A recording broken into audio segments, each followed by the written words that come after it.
That's funny. Yep.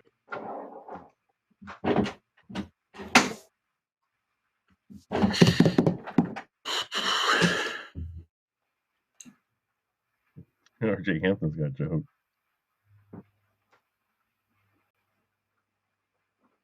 That is a great tweet, though. Doc canceled practice so he could say goodbye to his grandkid. That's great. That's awesome. Yeah, that is good. All right, let's see what we got.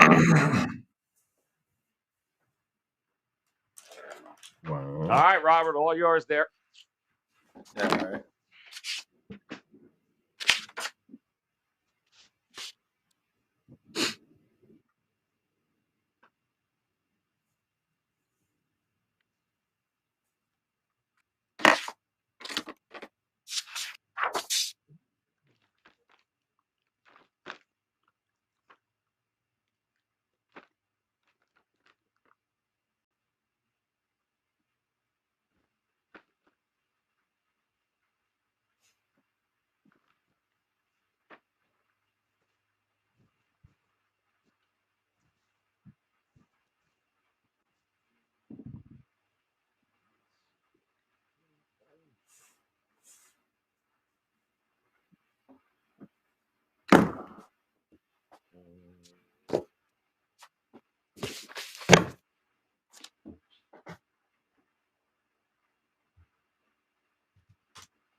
Lock in all sports, all plays, all 5% best bets from now until Super Bowl 57 on February 12, 2023 from your favorite WagerTalk handicapper for only $1,199 versus a regular price of $1,999 for one total savings of $800.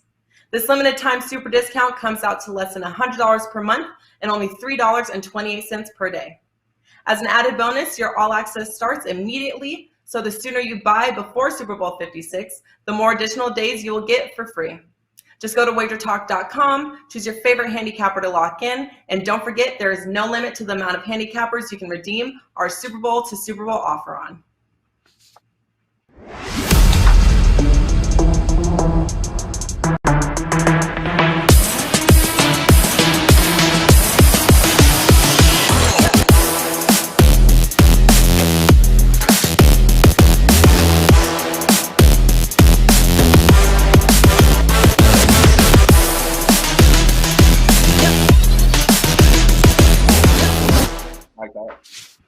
All right, guys, welcome in at a very happy Thursday to you. And what a day it has been in the association as the trade deadline has now come and gone. And it feels like mountains have been moved here over the last couple of hours as the information, it's coming in hard, it's coming in fast. Here to dissect it all and talk about a few of these 7 games that are on tap here is one of the best crews we got here at WagerTalk.com. I do want to say, unfortunately, Tony Finn couldn't be here today. He's actually trying out for the IUPUI men's basketball team here tonight. They've got a game, and they held open tryouts, so he's there. But we do have Ski Prophet, Tony Mejia, and Mr. Rob Vino in the house. 3 of the best here at Wager Talk. Ski, I'll let you start it off. I know, take a few minutes. Tell us exactly about the trades the Lakers have and what exactly you got going on tonight at Wager Talk.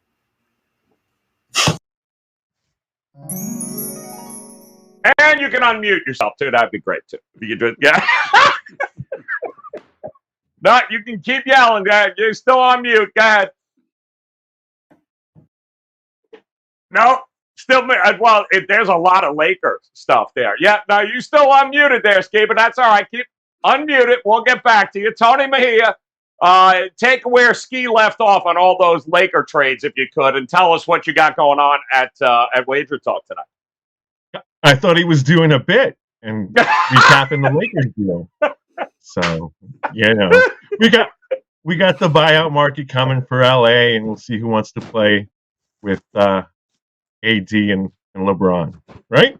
So, yep. But look, I mean, I think it's interesting that the Nets opened the day. First of all, I think it's interesting the Nets opened the day as a favorite, given that they've lost 9 straight, and now they're still a favorite, now a heavier favorite, and we'll see how the pieces fit with Ben Simmons in that role of defensive stopper that the Nets badly need. And I would assume that Steve Nash will never play Andre Drummond and Ben Simmons at the same time, because if he does, then you just foul them all at end of games, and you get the ball back with a very nice machination. So, but look, it's a very interesting day in the NBA. We'll talk about it, and looking forward to a busy night in the league. I've got a 5% play in Bucks Suns. So that'll be fun. And then my best bet on the show is going to be a riveting Nets and Wizards game that I'll give you guys each $5 for every guy you can name on either side. So damn, all right. Challenge accepted, damn it. Talking about $5 there. All right, Ski, pick up did he miss anybody on the Lakers transactions today? And what, in fact, do you have ready to go here tonight? You started early, I noticed, on Twitter today. So what do you got locked and loaded tonight? And he's still muted on us, man. He just doesn't want to talk to us here, Ski. You got no levels, man. No levels. So, Rob Vino, Ski continues to want to tell us something about the Lakers, but we'll get to him in a second. Talk to us, Rob Vino. Tonight, what do you got locked and loaded, ready to go here today? All right, first and foremost, I vowed to wait till after 3 o'clock Eastern time before I released anything today with the uncertainty that was going to be. And certainly it was a pretty busy trade deadline day, guys. A lot of stuff moved around, but we are ready to roll with a couple of plays from NBA action. They'll go up as soon as the show is over, as will a 3-pack from college basketball, including 2 best bets in college hoops tonight. Hit them both last night. Look to hit them both again here tonight. But yeah, the NBA, we had to wait a little bit, Joe, because there was an awful lot going on today for the better part of, let's say, from noon to 3 Eastern time. It was really wild. Yeah, I mean, with 7 games on here tonight, we tried to look at some of these games here where a little less turnover, a little less commotion over there. And Ski, give us a test. Let's hear if your mic's working there. Yeah, I don't know. Hopefully. There we go. All right, what's going on, Ski? Well, I mean, you already talked about it. As many times as I hit the refresh button, it didn't matter. Lakers didn't make any moves. So I'm not excited to talk about the deadline. I think, Harden and Embiid is a pretty nice combination, and I think it's going to work out for the Nets as well. What you guys said with the late game scenarios, who knows? Against some of these teams that don't really have a big man, maybe they just play small, go Simmons and KD. So we'll see what happens. As far as what I have going today, right now, I have about 10 plays. And yesterday I went 4-1. My last 393 plays in the NBA, I've won 225 of them, which is good for 57.2%. So hopefully keep it going tonight.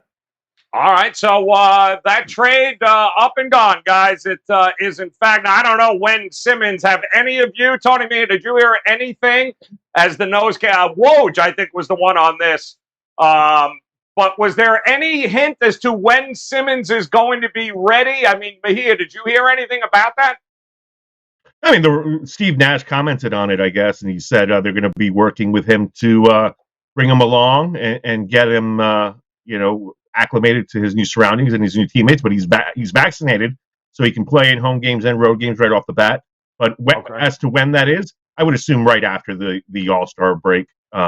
Just get him, make sure he's there physically, because he's been out all season.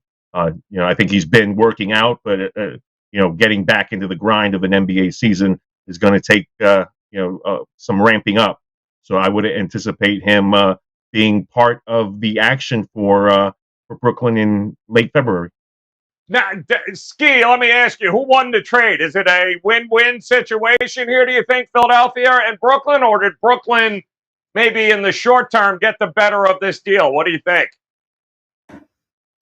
I'm kind of torn. I know adding, 2 first-round picks, and I don't know. I'm torn. I think it helps both teams, and I think it was a deal that the Brooklyn side had to make, because if they didn't, Harden was just going to leave kind of for nothing. So at least they get something, players that definitely can help them, and I don't know. It benefits both teams.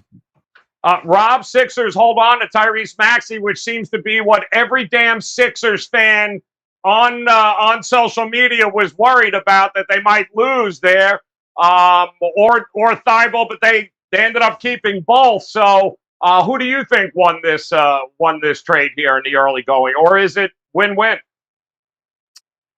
Yeah, it would appear to be win-win, Joe. I think if both are completely healthy, I went through the 1 through 10s on both sides if they were to meet in a playoff series.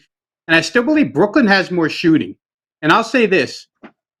Ben Simmons, in Philadelphia, we all saw they couldn't play him late in playoff games, right? Because the guy was too scared to even shoot a layup. However, it'd be interesting to see in Brooklyn, because I believe his deficiencies can be kind of covered up by the fact that you have Durant and Irving on the floor. You have 2 options aside from Ben Simmons, where maybe you can play 4-on-5 on offense and not really matter, because the ball is always going to find its way to either Durant's hands or Irving's hands. And, that wasn't the case in Philadelphia. Outside of Embiid, there was no other sure option to look for. So I think Simmons in Brooklyn probably works a little bit better than it did here in Philly. And like I say, when you come off the bench with Seth Curry and Patty Mills together, LaMarcus Aldridge, there's still a lot of firepower on the Nets bench. They have to be healthy. Kyrie has to be able to pass vaccination status. They got to clear that in New York, but it looks like that'll be done by the time the playoffs come. So I kind of lean Brooklyn at this point in time. To Ski's point, they had to make the deal. The reason why Philly got to keep Maxey and Thibault is because of the leverage they held over Brooklyn, saying, you know what, if you don't want to trade them now, we'll just take them in the summer. So worked for everybody. March 10th, guys, circle that date. That is when the Brooklyn Nets will be visiting the Philadelphia 76ers. And I understand just seconds after the trade was announced, ticket prices for that game on the secondary market went up nearly 500%. What a shock, man. You gotta love it. All right, so there are some games, 7 in total here tonight. We tried to focus here on some of the games where maybe not as much craziness and distractions with the trade deadline. So we'll start with our contrarian play of the day here. And as much as it pains me to do it, the contrarian gods have made the call.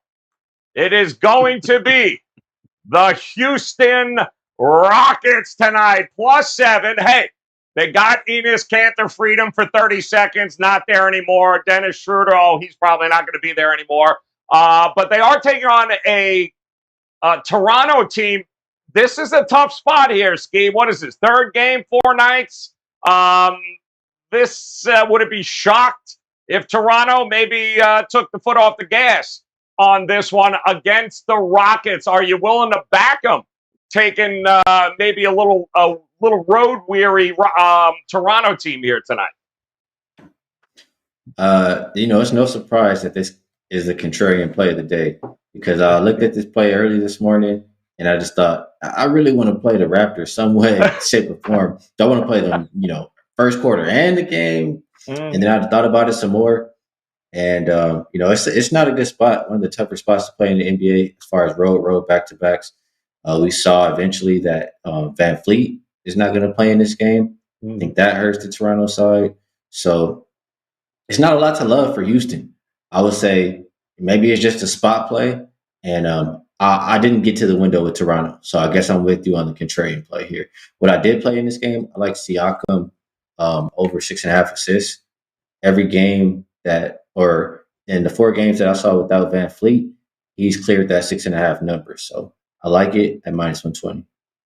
So it does feel like a bit of a trap spot here, Tony Mejia, with this Toronto team. We know Van Fleet and who knows what else might mysteriously pop up with the injuries for Toronto, maybe take a night off. But they also have not been great against the worst teams in the NBA. 1-6, in fact, against teams, less than 400 here this season.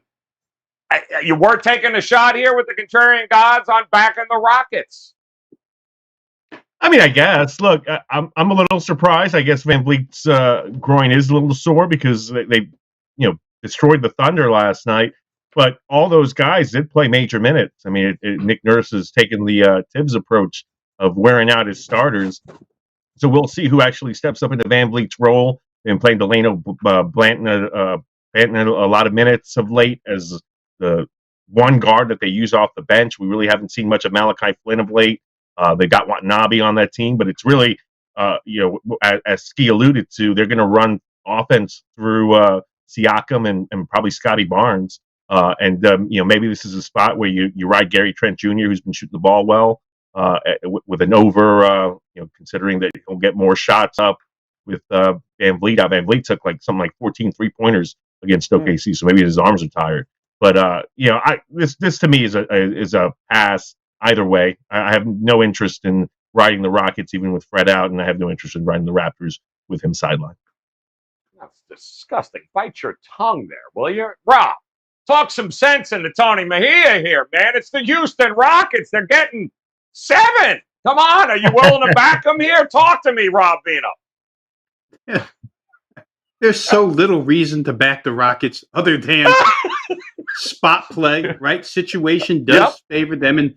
And the point guard situation, as Tony pointed out, when Fred VanVleet doesn't play, this is not a team that has a good backup or a dependable backup point guard. They just don't have it. They'll shift Scotty Barnes down, play him at guard with Gary Trent Jr., and then probably bring Chris Boucher up and play him at forward, power forward, and they'll go like that. And, to Tony's point also, we noticed this in the game against Miami, Joe, the triple overtime a couple of weeks ago, when these 5 guys, the 5 starters, went over 53 minutes each.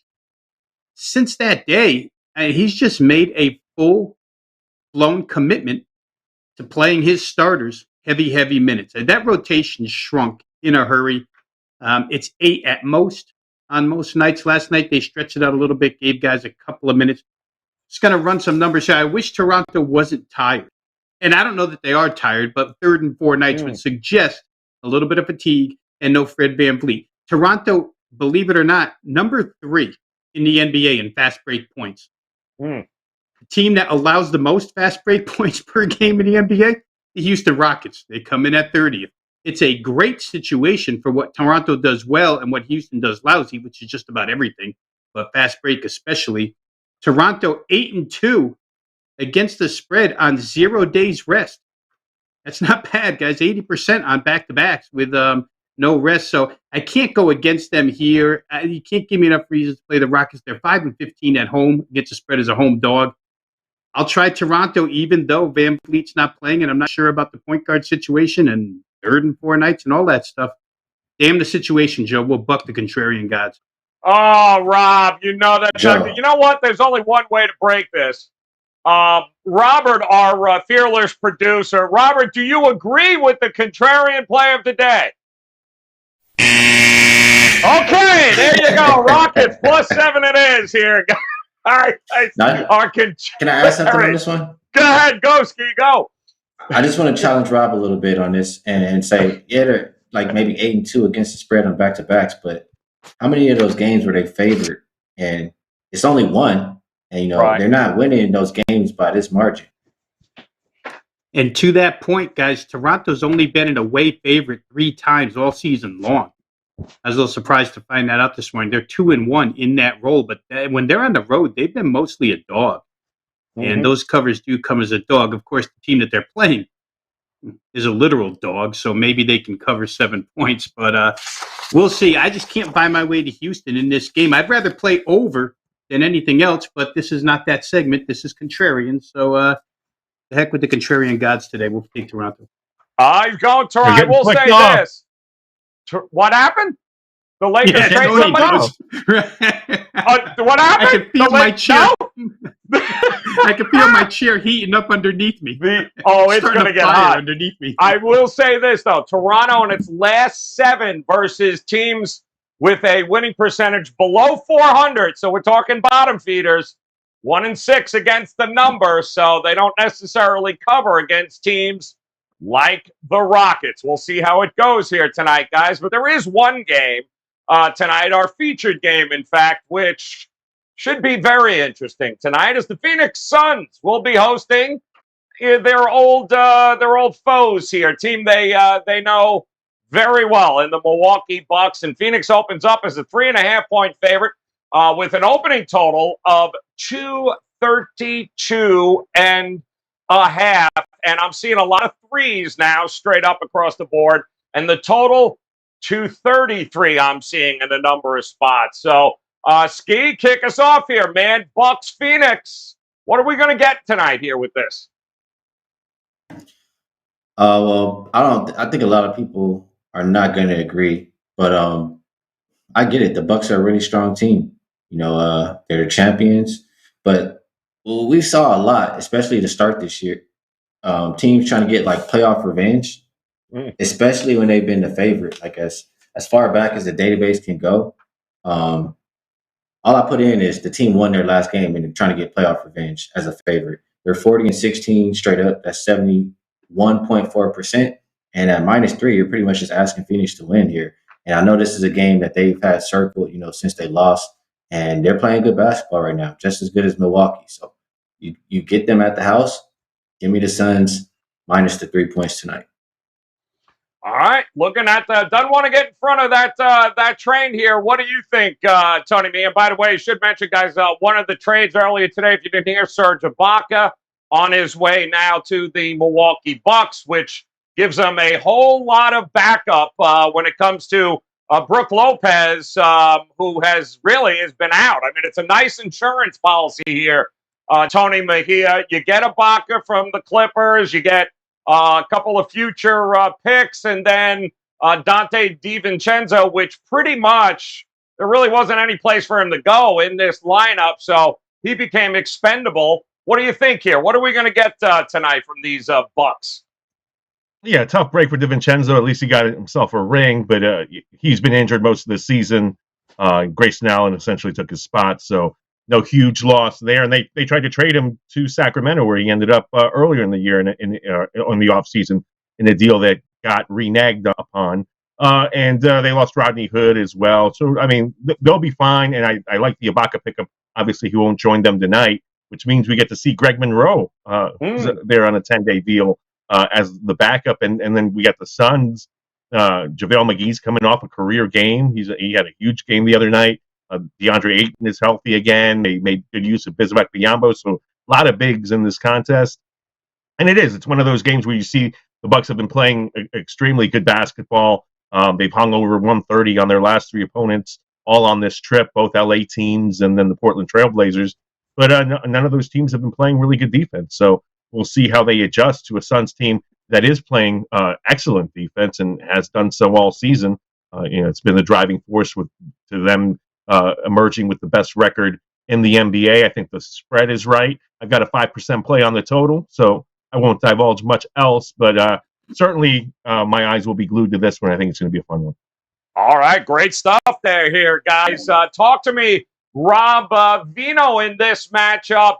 Ski's got a point, man. Do we really want to get in front of this Phoenix squad, a healthy and a very long time Phoenix Suns squad? What do you think here? No, and I think Ski probably just loaded up even more on Phoenix when he heard Tony say that Greg Monroe is on Milwaukee. So that probably gets him to the window a second time. I don't know how you play against Phoenix right now, guys. I mean, we saw it the other night, right? Phoenix played Philadelphia. Terrible spot for Phoenix, right? That back-to-back situation going into Philadelphia. And guess what? Last 3 minutes of the game, who was the tougher team? Who was the fresher team? Who was the better? It was Phoenix. Had more options, had more everything. Travel back home. I like the Suns just because, Joe, Tony mentioned defense, but they'll beat you either way. The Bucks right now And we saw this coming about a week and a half, 2 weeks ago, where they must have looked at the Eastern Conference standings and said, you know what, that number one seed is just sitting there for us. While the Nets and the Sixers bicker about their trade, and while Miami is injured, and while Chicago's injured, and they've made their move. 4 consecutive games, shooting better than 50% from the field. Tony talked about how many points they put up there, 137, 137, 131. They've just turned every game into a track meet. But if they want to play a track meet with Phoenix, I still feel Phoenix can win the track meet. So for me, it would be Phoenix in this game. Total could go either way in my mind. Again, we're up around 233, right? Where it's not the upper 230s, but we've discussed a couple of times now. These totals are creeping back into last year's territory, and it takes a lot to get them over. But I think Milwaukee's going to want to force it over. We'll see. I think it could go either way on the total, but I do like the Suns. I think the price is right. And to me, they're just better all around. A little bit deeper. Picked up a couple of guys say maybe they're not as good after dealing Jalen Smith where bigs are concerned for today. But I'm not too worried about it. I'll take Phoenix. All right, looking at Phoenix tonight to get the job done. And a quick reminder, of course, Tony Mejia told you he's got a 5% best bet in total in that game. Go pick it up right now over at WagerTalk.com. And speaking of totals, let's head out over to our overtime segment where we'll focus on the total. And Tony Mejia, you'll appreciate this. Our good friend Ira Winderman down here at the Miami Sun Saddle, covers the Miami Heat. He mentioned today on Twitter, he says, all this talk about Philadelphia and the Bucks and Brooklyn. Wow, you would think one of those 3 teams is actually leading the East right now. Well, yeah, no. It's the Miami Heat at the top that nobody seems to be talking about. And this is an interesting matchup. On the road, taking on the Pelicans.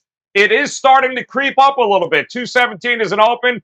218 right now we're starting to see. So, Tony Mejia, talk to me about this game. Do you think we're in store for a hell of a lot more than 218 points?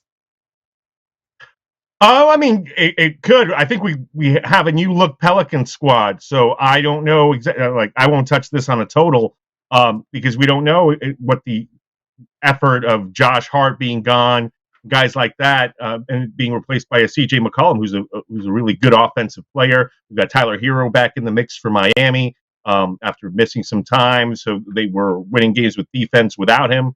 And now they can kind of push pace a little more with a deeper team, and we'll see what New Orleans brings to the table, because certainly they've been reinvigorated by picking up a CJ McCollum. So to me, I think this isn't a total I want to touch at all, but I would buy the over just based on New Orleans probably playing a little faster and a little deeper, and Miami getting Hero back.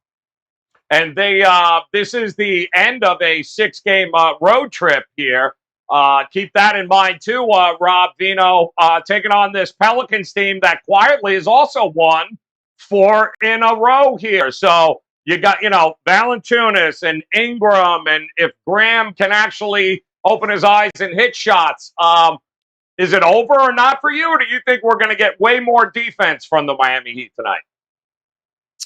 Well, and CJ McCollum now, Joe. And that's where the dilemma comes in, because New Orleans has been a real good under team lately. And we talked about the reasons why. I mean, they copied the Cleveland blueprint about 6 games ago, decided to have a 7-footer in Jackson Hayes sitting on the bench. Let's dust him off, throw him out there for 30 minutes. And ever since he's been involved as a starter or as the 6th man coming off the bench, getting his 27 to whatever minutes, they've been really good at defending the rim. They actually played an under with the Houston Rockets, right? And that's not easy to do. So you have that angle going for you for under. You also have the Miami Heat 7-2 over the total in their last 9 games. However, it could be, Joe, where the odds maker is catching up to Miami, going through those 7 overs. Yeah. Only 4 of them have gone over 218. Miami gets priced so low in the totals market each and every night that they go over because they've got really good 3-point shooters and they've got all their guns available tonight. So they'll probably score. The question becomes, do you think 218.5 is gettable because McCollum will add offense on one side. Yep. I'm not sure. Boy, it's a real good number at this point. I would say I'd still look under. It might take McCollum a little bit of time, although I don't think long. And it wouldn't surprise me if he immediately goes for 20 plus here. I think he fits in good with that team. I'm going to say under just because New Orleans has taken that style, but I hate to go against Miami in that fashion. Yeah, it's interesting, Steve. We talked about it last week, right? 2 games against Houston, and both end up going under, with the second game for the Pelicans being 7 points less than what the original game was. So, and it still went under against Houston. Looking at that and knowing the kind of defense and yet 3-point shooting we can get from Miami here, what do you think we're going to get tonight? Yeah, if you can play an under game with Houston, you can play under with anybody. With McCollum coming back, I mean, not coming back, but coming into the lineup over here, that's the one thing I don't like, because I'm looking at the under in this game. And, he's not going to bring any defense to the lineup. He's only going to bring it on the offensive end. So that I definitely don't like. You have the Pelicans, though, 6-0 to the under the last 2 weeks. And this Heat lineup, when they have the starters out there, it's a really good defensive rating. I think it was somewhere like 93 point something per 100 possessions. So I like this game under the total. I see 2 teams bottom 10 in pace the last 5 games, 2 teams top 5 defensive rating. So that's what I'm going to roll with. I'm going to trust the numbers. Yeah. And also, I believe Spoelstra ended up by being in first place. I think he's going to be on the sidelines of the All-Star game. He's going to be coaching the East. So Miami in first place in the Eastern Conference. Don't forget that. Milwaukee, Brooklyn, Philadelphia. All right, guys, let's talk about some dogs tonight, Robert. Come on. That's my dog. That's my dog. That's my dog. That's my dog. And anybody got to say anything, you let me know. That's my dog. All right, let's check it out. They're barking here tonight, guys. This is going to be an interesting one. How about the Pistons getting 11 against the Grizz here tonight? The Brooklyn Nets, they're in action, taking on the Wizards. We got, of course, the Pelicans here against Miami. We have the Rockets we talked about. The Clippers are also getting 6.5, as are the Bucks getting points. And the New York Knicks taking on the Golden State Warriors. So, Ski, come on. Start us off, man. Which dog here are you putting in your pocket and sprinkle a little something on? Yeah, this segment has to been struggling lately, right? So all the favorites been winning.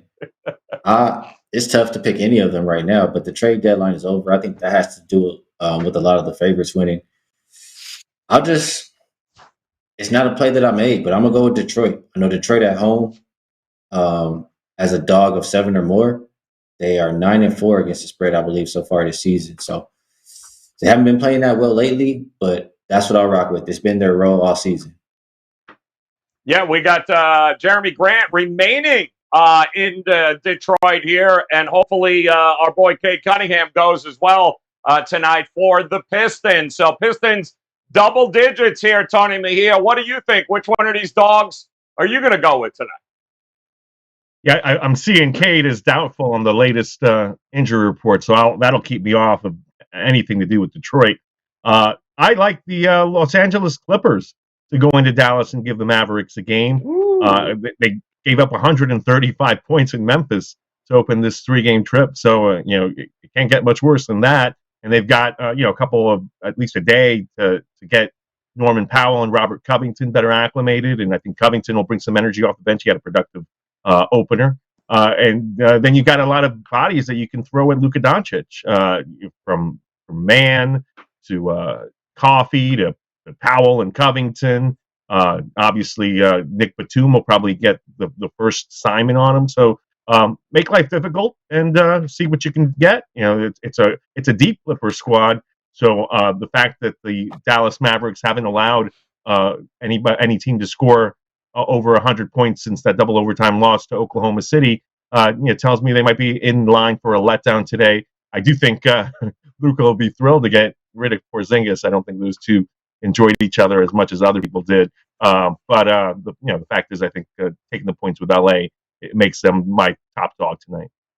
All right. I like it. Yeah, wait until Porzingis gets blown off by Dinwaddle there on court, Rob. Should be a whole lot of fun, man. He just won't pass it to you. He won't do it, Porzingis. Talk to me here, Rob Vino, about the dogs here tonight. I feel like there's a New York Knicks in you somewhere, but go ahead. Where are you going here tonight? Joe, I'm going to go to Brooklyn. Washington has absolutely traded every single person off of that team. The guards tonight, I guess, Raul Neto, Corey Kispert, I guess because they traded Dinwiddie and Aaron Holiday today. They have no guards left. It's been a complete demolishment. And I know the Nets made a trade today as well, but still, give me Kyrie. It's a road game. He's going to play. Give me Patty Mills. Give me Cam Thomas. I think they held on to Nicholas Claxton. They were talking about shopping him late in the day, but I think they held on to him. They've got enough front court here to match up with the Wizards, who traded Montrezl Harrell on top of that.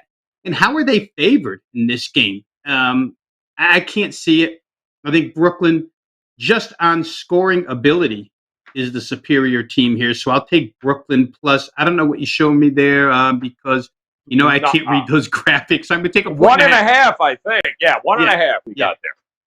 Perfect. Brooklyn. All right, it is the Brooklyn Nets getting 1.5 against the Washington Wizards. All right, guys.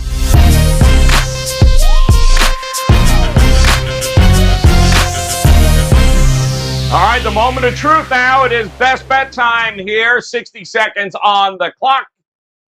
Ski, starting with you here. Let's see. We've got a couple of interesting spots here tonight. I can't wait to hear. What's your best bet right now? Yeah, I have a lot of them, so I guess to pick one, I'm gonna go. I mean, we already talked about the game, but it is the play I probably like the best today, and it's gonna be the Phoenix Suns. Just getting that playoff revenge, just a game that they've been thinking about for months. They're playing well right now, and all you want to have in this game is, for teams to be motivated to go out there and play. And if you combine that with having a little extra on top of that from last year, I like it. The numbers, like I said, when a favorite is off of a win and they're getting playoff revenge, or they're trying to, they're 40-16 straight up as far as the database goes. You can do the ski line kind of deal. That's what I did, where you put some on the money line, you put some on the spread. Really, you're covering whatever you're putting on the spread with the money line bet.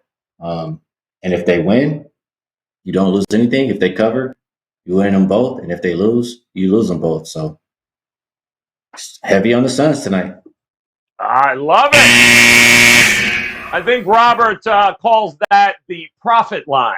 That's the new term. It's the profit line. All right, that's what we're doing. A little money line, a little spread. It is now the profit line. All right, talk to us here, Tony Mejia. 7 games on the board. I know you got a 5% best bet on the total tonight in that game, but give us a best bet here. Something else you like. All right, a best bet for the show will be the under in Nets Wizards, which I guess looked really good for a national TV game before we get to this situation where nobody's playing for either team. And is there some trepidation in baiting a team that's going to give Corey Kispert 20 shots, considering he's not going to play defense and he might actually hit a bunch of threes? Yeah, there is, but I think Kyrie Irving is going to get double teams constantly thrown at him, and I don't know who's going to score beyond him. So we've got, maybe he'll throw lobs to Blake Griffin. I'm not really sure. I know LaMarcus Aldridge is out. He's going to be playing with DeAndre Bembry and Bruce Brown. So I really don't like Brooklyn, and I don't like what Washington is bringing to the table. So I'm going to ride the under and hope for a really ugly game that lives up to billing between the Nets and Wizards. All right. Ugly is good for the under tonight, as that line has moved down. 218, 217 and a half now popping up as well. So, Rob Vino, come on, man. We're looking, still no news on the Laker trade. So, give us a best bet here tonight, if you could. It was the contrarian game, so I didn't get to talk about it too much, but I like the over in Toronto-Houston. Bet way down, 223 from 226 and a half, simply on the basis of Fred VanVleet not playing. I get it. He's worth a lot of points. However, the pace of this game, the Rockets seeing a tired team coming in, they're going to go. They're probably very sick of seeing New Orleans last couple of games and that pick and fence defense. I know Toronto plays a little bit of defense too, but third and four nights, I expect that to be much less. And I just mentioned earlier how Toronto is third in the NBA in fast break points. I don't know that this game's ever going to slow down. Houston's off a pretty bad shooting night last time out against New Orleans. Probably picks up here against a tired defense. Toronto will get theirs as well because we know Houston plays no defense. I see no problem over 223.5. I think in a Houston Rockets game, that's kind of a bargain. So give me that total up and over 223.5. Woo! An over in the Rockets game. Shocker going against the grain there. Reno, I love it. And now it is time for everybody's favorite segment. Mostly it's our favorite soundtrack. We're looking at the John Ryan angle of the day. John Ryan over at sportsmemo.com. We thank him as he provides us a game tonight where we want to bet on favorites of anywhere from 3.5 to 9.5 points in the month of February. And we want the favorite to out-rebound their opponent by at least 3 or more games. And if that favorite is not playing on a back-to-back, well, we've got our situation here of 102, 74, and 4 against the number. That is 58%, guys. And who is it for? The Golden State Warriors. Back to Warriors against the Knicks tonight. That, of course, courtesy of our good friend John Ryan over at sportsmemo.com. You like that one, Ski? Just in the month of February, right? And it's got to be 3.5 to 9.5. Anywhere between 3.5 and 9.5 in the month of February. We are going with the gold. I don't know how we got to the Warriors there, but it sounds good to me. One other thing, guys, before we recap it for you, and I want to know, Will, if you have it, because the trade deadline is gone now, I wanted to take a quick look at the standings, if we could, Eastern Conference, Western Conference, with the playoff picture, and take a look here on where that cutoff line is. So Washington and New York, because don't forget, guys, there's a play-in tournament this year, right? So Washington and New York are on the two outside looking in on the Eastern. We have Portland, Sacramento, and San Antonio on the outside looking in the Western Conference. So, quick, Ski, anything going to change there? I mean, do you think, or these teams here, what we see is pretty much probably what we're going to get when it comes time for the playoff play-in? Hey, I gotta apologize, Joe. I didn't hear what you were saying, so you maybe can ask Rob.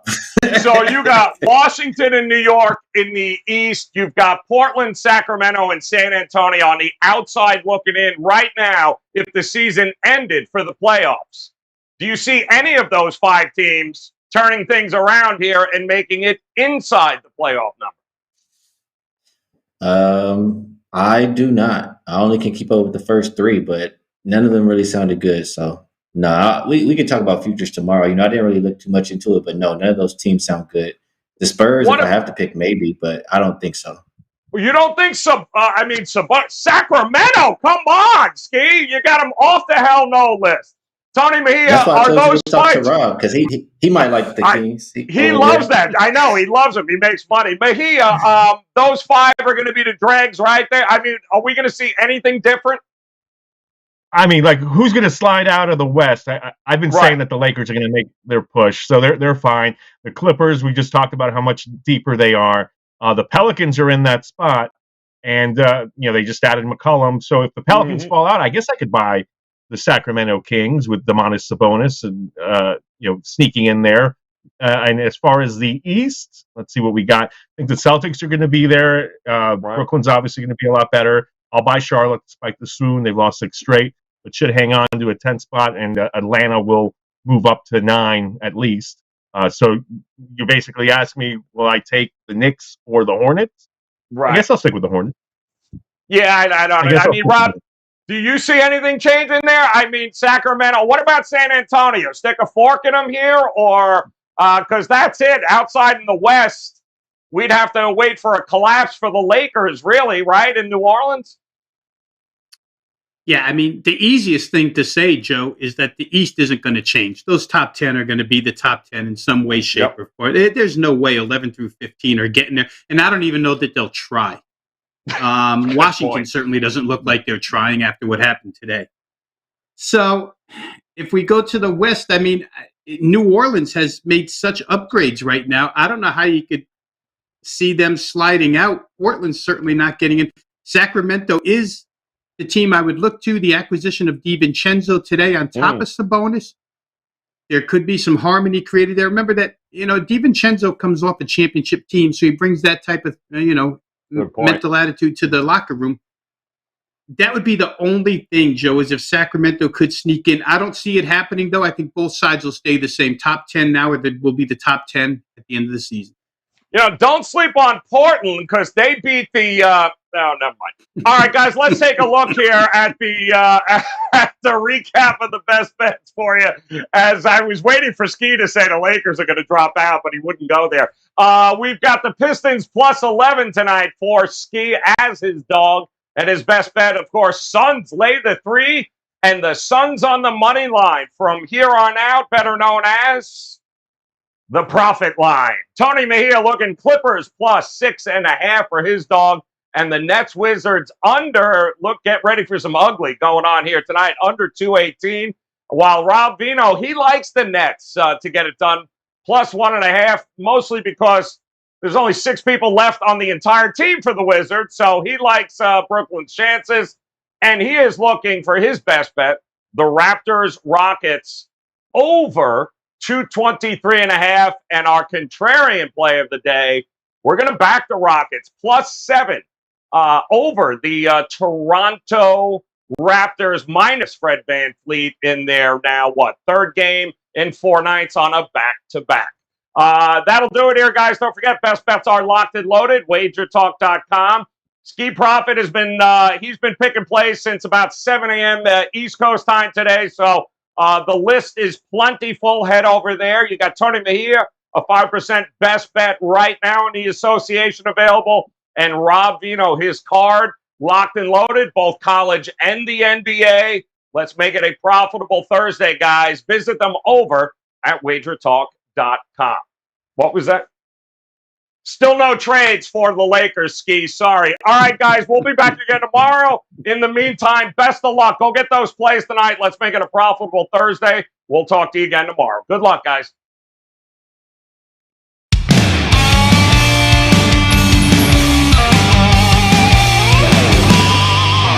You are good to go. We'll get Ski Dennis Schroeder back. Super Bowl. Oh, you know everything will be for the big game. That's what I'm saying. That's all they need. Keep everyone That's entertained. it. Or WagerTalk has you covered with our Super Bowl that's it. The concept help is us simple on the and way, it's easy Ski. for anyone to participate and follow. First, download and print out our Super Bowl 56